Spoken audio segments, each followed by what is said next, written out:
A supreme test of her diplomatic good manners came on a trip to Morocco in 1980.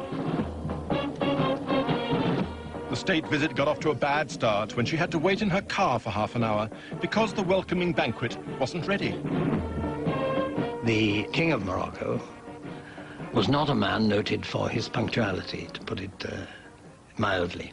One has to understand the nature of the monarchy in Morocco, where the king is an absolute monarch. There's no good asking what time he's going to arrive anywhere. He arrives at the king's time. It became a nightmare for visit. He was enraged because he knew he was getting a very bad press in Britain. His press secretary would have given him stuff from the Sun and the Mail and so on, which was lethal. Things went from bad to worse at an open-air lunch in the desert the next day.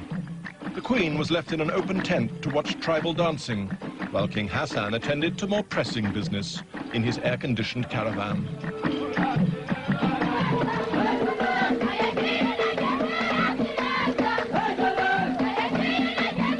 There was various displays which went on longer and longer.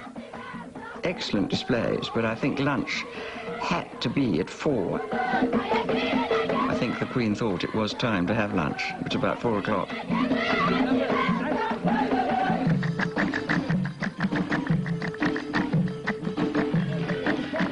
He had sent his chamberlain to see the Queen to say, could she postpone by 1 hour the dinner which she was holding on Britannia that evening. And I received this message, and I went to see the Queen and said, well, what do we do now? And she said, well, of course, I can't change it, because lots of people have been invited for such and such an hour, and there's no way of reaching them all, and saying, it's an hour later, but please tell the Chamberlain that I'll quite understand if His Majesty is delayed. He arrived with some princes who had not been invited, and in a great rage because his suggestion had not been acted on. Absolute monarchs don't like to be disobeyed. The trip seemed on the brink of disaster. With the Queen, he conducted a fairly inane conversation about personalities. He was rather frightened of the Queen, I think. But with me, because he was in a furious temper, he was hissing in French. I'm not being treated like a gentleman. It's all going wrong. That steel mission we were talking about on the train this morning, I'm not going to receive it. I don't have time. And what's more, your ambassador has to leave Morocco tomorrow. And I was quite inexperienced then. I didn't know what the hell to do. The royal advice was, stay cool, keep smiling, and do nothing. And this was right, because the next day was all smiles and presents of carpets, and everything was fine. And the ambassador in question was knighted by the Queen on Britannia.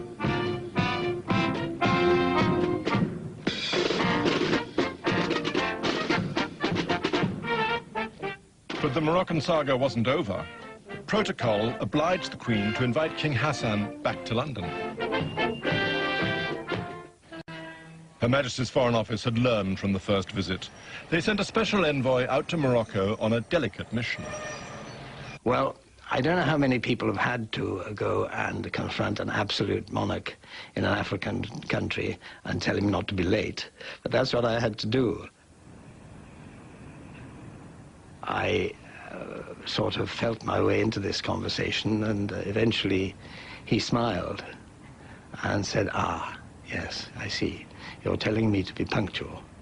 I think there were 1 or 2 occasions when he kept people waiting, but he certainly didn't keep the Queen waiting.